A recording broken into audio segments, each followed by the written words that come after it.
Welcome. Baruch atah Adonai Eloheinu melech haolam asher kitshanu b'mitzvotav v'tzivanu la'asok b'divrei Torah. Amen. And we are in some watershed stuff, I would think. Is it okay to call it that? We're talking about Moses' encounter at the burning bush. Wow. The things are developing quickly. So Moses has sees this, right? And it's an amazing thing. He sees this bush that's aflame, and yet the bush isn't getting burned up. And so, Vayomer Moshe. So Moses, again, look at how many times this word Vayomer, which always was getting translated as said, and here it just so clearly, so many times, it means think, right? Moses thought. I mean, who was he talking to? Right? Moses thought, Asura na, I will turn away, ve'er'eh, and I will see et mar'eh hagadol hazeh, at this great vision, mar'eh from ra'ah, to see, right? This hazeh, gadol, great, this amazing sight. Madua, why? Lo yivar hasneh, why doesn't the bush burn up? So we're happy to see Moses clearly had a good sense of curiosity. So, Asurana, let me turn aside. Asura mikan. So in other words, he was planning on going somewhere else or pursuing some other course, and he was turning away. That's that asur. The word, I believe, asur is also has the idea of to remove. By the word asur means forbidden, right? Something is asur. But anyway, it has to do with the thing that it's different. It's not what you can do. So I will turn away from here, mikan, lehit karev sham, to draw near there. So it implies a change of course, right? Vayar Hashem, and God saw, or Hashem, the Lord, Hashem saw, Isar lerot, that he was turning away to see. Vayikra elav Elohim mitoch hasneh, and God called out to him from the midst of the bush. Vayomer, and he said, in this case, we mean it, right? It's Vayomer, he said. Moshe, Moshe, Moses, Moses. So I just want to comment on the repetition of the name. And, when you fall in love with someone, their name becomes important to you. You play around with their name and just the associations. And I believe that this isn't just getting his attention, although clearly that's the main purpose here, but there's also some sense of endearment here too, that I feel is at least attached to it. But he is getting Moses' attention. Vayomer hineni. And Moses responds and he says, here I am. And that, of course, there's a reflection of Abraham, right? Who also says to God, here I am. I'm present. And also, doesn't God use Abraham's name twice too? I believe he might. I think in the case where he's about to slaughter Isaac, the angel calls out to him, I believe. Right. It also says at the beginning of Vayikra, Sefer Vayikra, Yes. that the use of the word Vayikra, it implies affection. It does. We actually did that because we have covered that. And it's a beautiful, beautiful Rashi on the opening words. Yeah, calling out is drawing near. That's right, right. And you're right, it does say it in the Akedah, because that's the part I read on Rosh Hashanah, and I can hear the Rosh Hashanah trope in my head saying, Vayomer Avraham, Avraham, Vayomer Hineni. So yeah. Yeah, just so lovely. By the way, yesterday was, 2 days ago, was Heschel's 50th anniversary yahrzeit, and there's some really good stuff out there these days on Heschel. There was a whole bunch of quotes that I can send off to people. A lot of quotes that are just really beautiful. And Heschel makes the point about the reason I'm mentioning this is that he talks in the sense of God calling out to us, which is in sort of a unique point of view of how God is actually calling out to every one of us. That's just part of, I think, Heschel's gift. And he's the one person I can identify, a philosopher who's also a poet. I know there are philosopher poets, but in reading Heschel, so often there's a sense of poetry along with the philosophy. At any rate, let's keep going. I think we're no Rashi on this. Vayomer. So God goes on and says, Al tikrav halom. Don't draw near to there. Don't draw near to there. Shal na'alecha. Slip off. Remove your shoes. Me'al raglecha. From off your feet. Ki hamakom asher ata omed alav. For the place in which you are standing, Admat Kodeshu, is holy ground. It's holy ground. And this again, these sort of phrases that I think are worth lingering on, at least in our own minds, and playing around with, the connotation of taking off your shoes because the ground is holy. And of course, the relationship of our souls, S-O-L-E, to the ground on which we stand.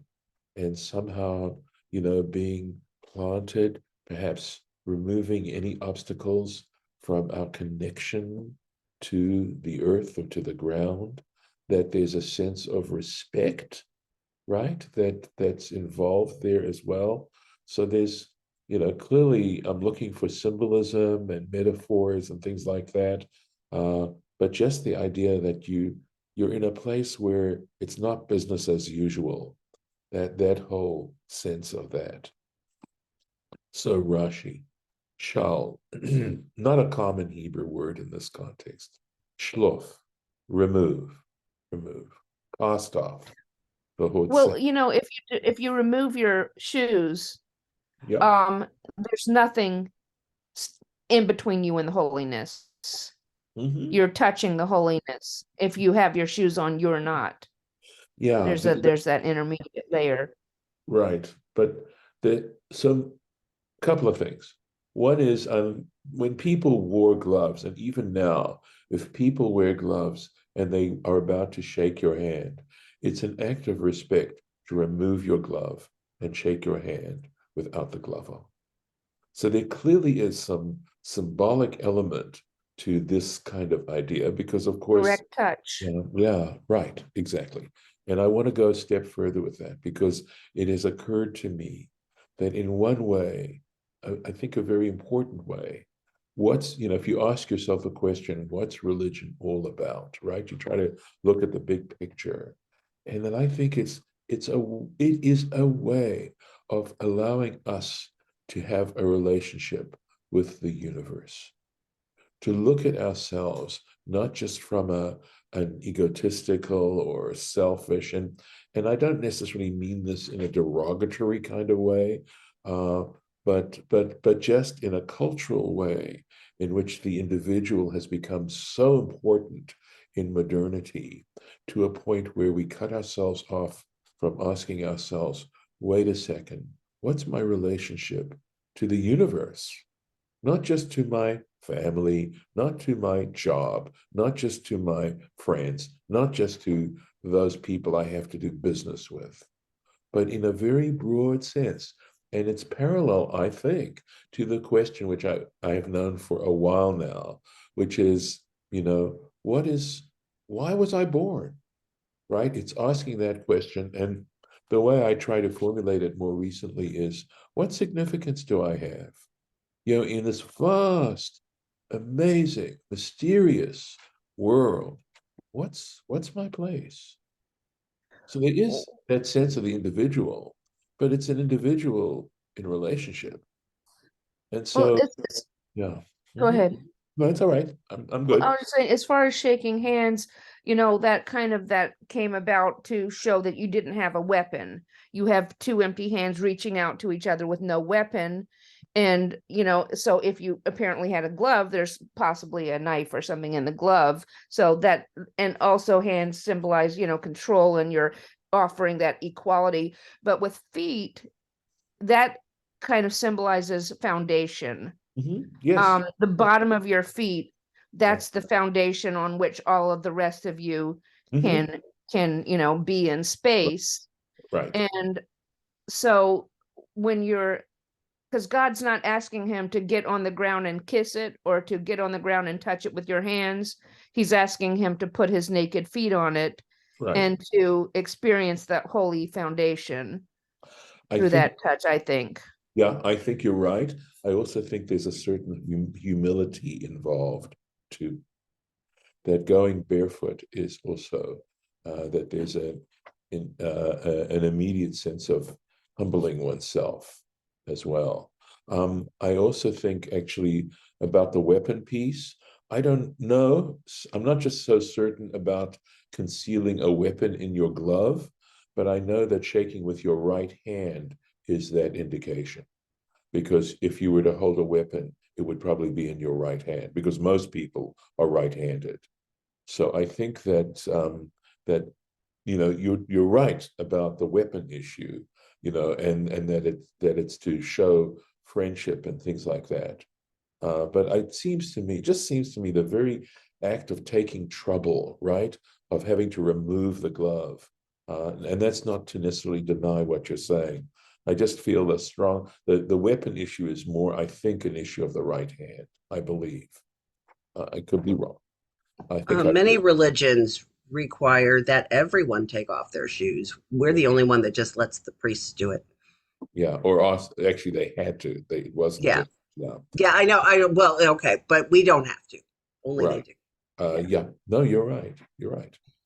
So at any rate, in this particular situation, okay, I could take it once. There's another thought I have, and that is, if I'm right, and if removing your feet is, again, these kinds of things is an act of humility, then again, being in a place of holiness demands one be humble, one be modest, and have an attitude. Arrogance is just moves you away from it. You can't be holy and arrogant at the same time. They just don't go together. So just another thought there. So back into this, right? Verse 5. By the way, there are whole Yeah. religious sects that that don't wear shoes, either are barefoot all the time or wear sandals, Right. and it's all based on this verse that we're reading right now. I suspect so. Yes, agreed. Yeah. Right, right. So there's a category of sainthood, and I'm blocking on the Latin or whatever is used, where it talks about this so-and-so in sandals, and that idea of wearing sandals as being that kind of act of modesty and holiness. It's Yeah, called that's discalciation. it. That's the one. Right, right. Yes. Thanks. Do you want to say it one more time so I can hear better? Discalciation. Yes, yes. And ciation is CEAT. Okay. Discalciation. Thank you. Okay, so going on, Vinash, so he gives examples of how this means to slip off, So in the book of Deuteronomy, where they're talking about manslaughter as opposed to murder, they give the example of a person who's chopping wood, and the head of the axe slips off the metal part, nashal habarzel, and the metal slips off and kills someone. So, that there's no intent whatsoever to hurt someone, but it happens. And then another word, ki shal zetecha, that your olive trees will drop the olives, they'll fall off. Admat kodesh, holy ground, holy ground. Who, that's the end of the phrase, right? Hamakom. So he's talking about that place. whether I'm thinking to myself, what's bothering Rashi here? Is he worried that he's going to that we might think that the whole earth, in that area, that locale, and he's talking about that specific place where the bush was burning, that is holy, was a holy place going on. So this is a very significant moment, clearly, right? This is where everything starts to change, right? It's going to change onwards. Vayomer. And he goes on to say, God goes on to say, Anochi Elohei Avicha, I am the God of your father, literally. But I think here you'll see that he's referring to the patriarchs, because he goes straight on to say, Elohei Avraham, the Elohim of Abraham, Elohei Yitzchak, the God of Yitzchak, Elohei Yaakov, and the God of Jacob. So relatively recently, again, I feel like I have a better understanding, and I've shared this quite a lot because it came as for me at any rate, as a remarkable moment to understand that the distinction between Elohim and Adoshem, right, and the Hashem, and the idea of why it's Elohei, it has to do with the willingness of Abraham, Isaac, and Jacob to accept God's sovereignty. In other words, performing mitzvot, right? Consciously performing commandments in relationship to saying, I'm doing this because God has commanded me to do it, is the definition of saying that God is your Elohim. You cannot say God is your Elohim if you never perform mitzvahs. Does it mean you believe in God? Yeah. You may well believe in God. You may believe in a transcendent deity, in an idea of a transcendent ultimate being. You may well believe in that. It doesn't mean that you have a relationship with it. And the Elohim is that part. And so that's the reason why it doesn't say Adonai Avraham. It says Elohei Avraham.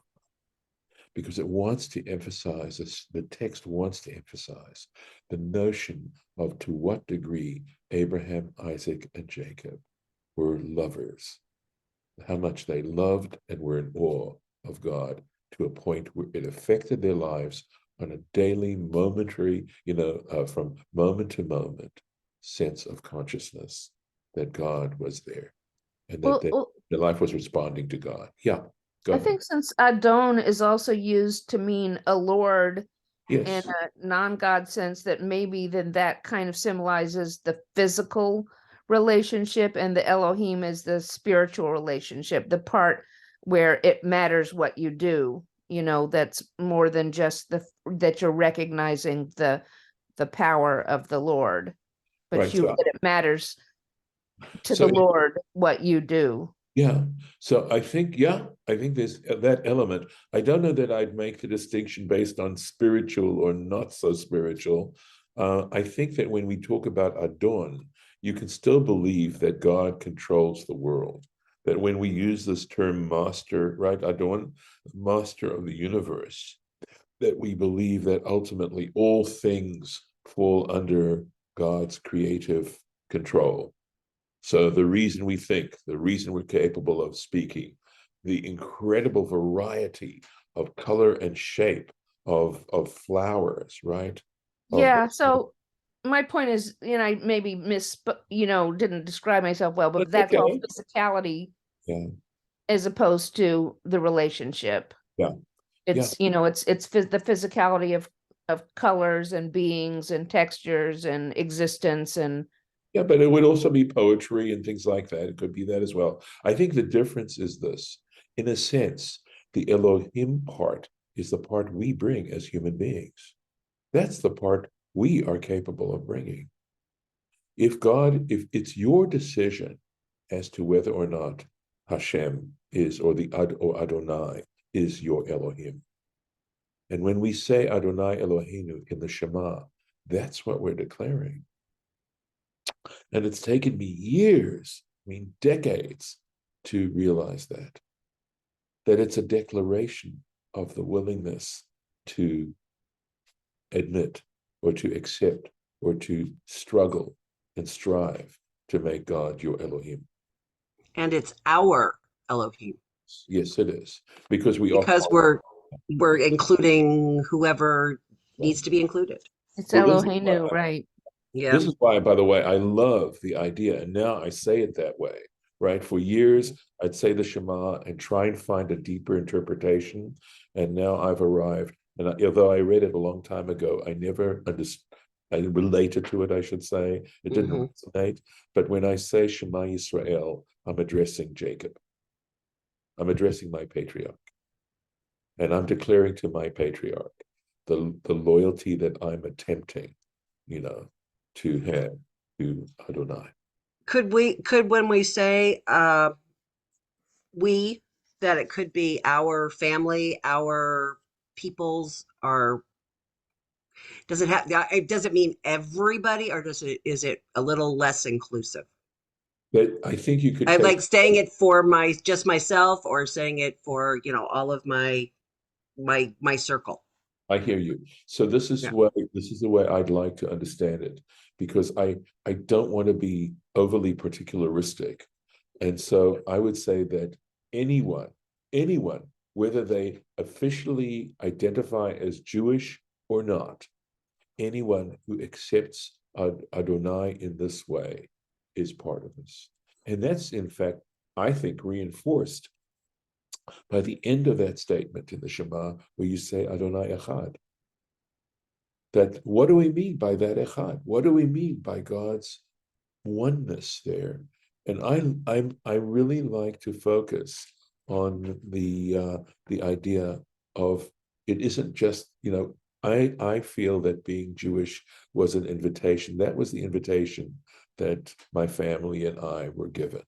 But that there are many religions now that are as legitimate and as beautiful and as powerful as the one that I practice. And that's part of the Adonai Echad. That's how I want to. Okay. So I'm really glad you brought this up, Golda, because that sort of allows me to share with you where I'm at these days, because I feel that's a glorification of God, is that it's not only about Judaism. Now, there was a time, of course, when Jews were despised, and for that reason, they had to somehow compensate for that, because they were fighting this broad sense of feeling despised by the surrounding population. So yeah, it's all right. Let's just keep going a little bit more and then just finish this up. I think we're actually on to the next verse. I think we read everything here. Yeah. Okay. Let's go to the next verse. Okay. And so yeah, we're reading it. Actually, we're in the middle of it, right? Elohi Yitzchak Elohi Yaakov. So this is, look, Moses hears God saying this to him, right? And you can put yourself in Moses' place, right? I mean, it starts off like the guy is just bowled over by seeing this bush doing what it's doing. It's just so unusual. And he goes over, and now he hears a divine voice speaking to him. However we want to try and understand what that mystical experience must be and what God is saying, right?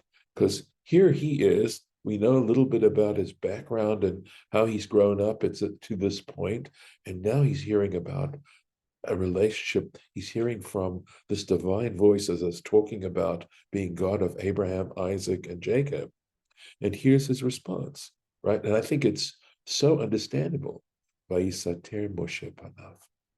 Moses hid his face. Well, panav, we know means face, but in a sense it's saying he was cowering, right? He felt so exposed at that moment in that realization, right? And here we go to support what I'm trying to suggest. Ki yare, for he was fearful, he was afraid. That's how he felt, right? Mehabit el Elohim, from actually looking at God, right? It's way too close, right? To be in the presence of such greatness.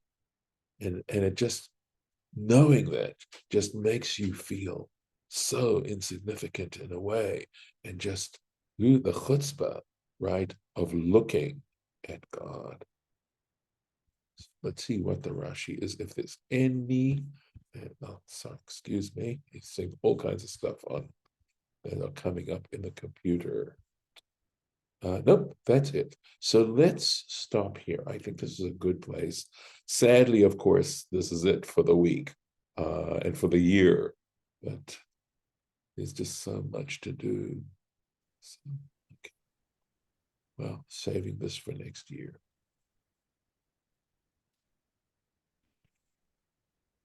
Stop the share. Okay. Well, when we say God of Jacob, like you were saying in the Shema, as opposed to Abraham, Isaac, and Jacob, or just Abraham.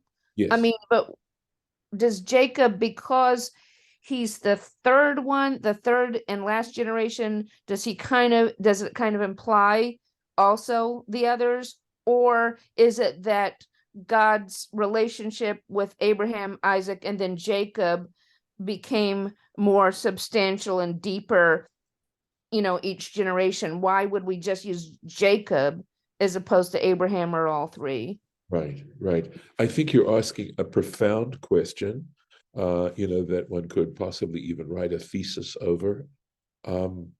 What happens is, we know that with Abraham, he had Ishmael, and also the other whole bunch of maybe 10 other children through his concubine, through Hagar. And then we also know that we have Esau.